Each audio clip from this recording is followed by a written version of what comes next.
Peace and blessings. Thank you all for joining me today. And I want to pose a simple but profound statement about what's happening in this world. So, first, I want to start with, does the selection process matter under a one world government?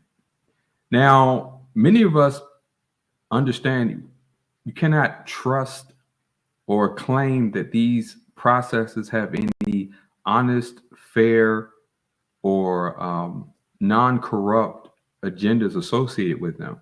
Now, many would say that this election process is orchestrated and engineered and has no bearing on what happens in the US or in any country.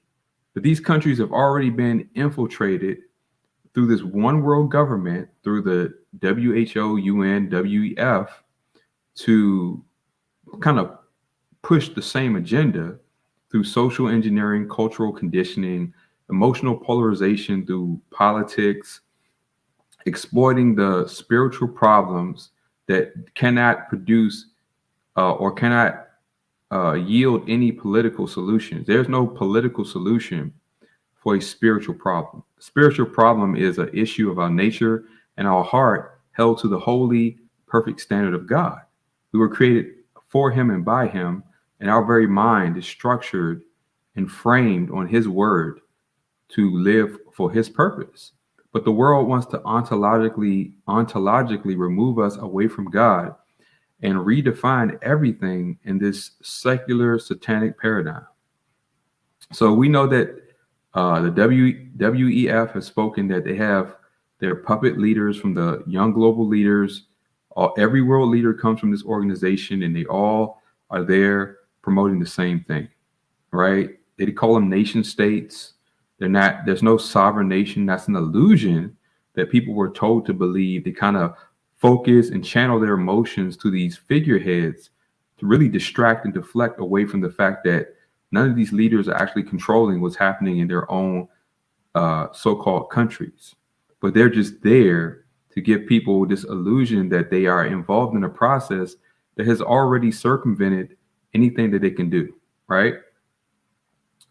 And people are blinded because these so-called sovereign nations give people this sense of pride and vain, false identity, where many people have adopted some purpose and value from this, and people are not willing to accept the deception at the loss of losing this worldly identity, right? That has nothing to do with God and being made in His image. And it's through engineered crises and orchestrated so-called emergencies that they will justify all their evil agendas in the name of peace and safety, to deceive those who are lost and faithless. The Bible says that when they say peace and safety, then comes sudden destruction. And we have the Hegelian dialectic that says problem, reaction, solution.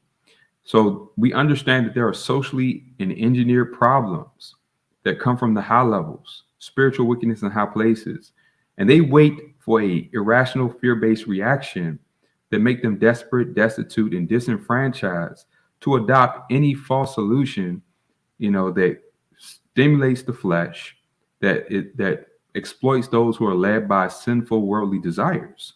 Many people are not willing to give up their credentials and their pride in this world and their status to accept the truth that they've been lied to about everything. So let's go to a few things here. This is going to be a really quick one, but I want to talk about a few things with you all. So thank you all for joining. And let's first start with, here's United Nations Sustainable Development Goals. And the first thing we see here is that the UN adopts groundbreaking pact for the future to transform global governance. Didn't say governance in your so-called sovereign nation. It says global governance. And we know that the US is a member state of the United Nations, which means that these treaties and this pact are actually what controls what these leaders are actually doing. Now, they can say one thing, but the leader has to do what's been adopted in these pacts and treaties.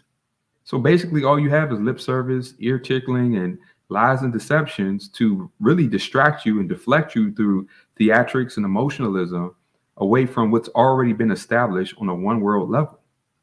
So, and this is all of them. I mean, I can't really talk too much, but we understand that this governments, they say governments because the governments are all in on this stuff. And, I would love to read a little bit more in depth, but that wouldn't be wise. But let's just read a little bit here. It says, world leaders today adopt a pact for the future. So it's already been adopted. I looked at the PDFs. It's already been adopted. That includes a global digital compact. So we got biodigital convergence. Every agenda that's been promoted from these crises is all about this, and a declaration on the future generations. So this is about the control of your lives, where you have to buy into everything within their secular paradigm that distorts your view of reality away from God ontologically, where you must trust these puppet leaders and trust this lying world that has lied to you about everything, about how they want you to live your life by their rules, their corruption.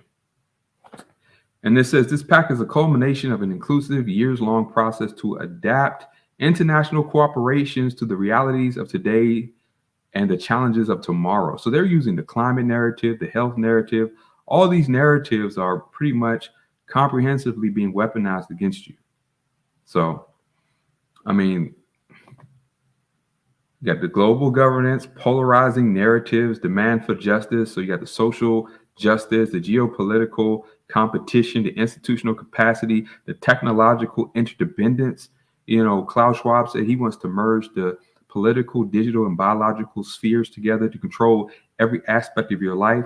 This is a removal from you being removed from the image of God and being made in the image of this beast system. And I will put all these articles in the description box. Please like, share, and subscribe. And if you want more information, I include some of this information in all my videos.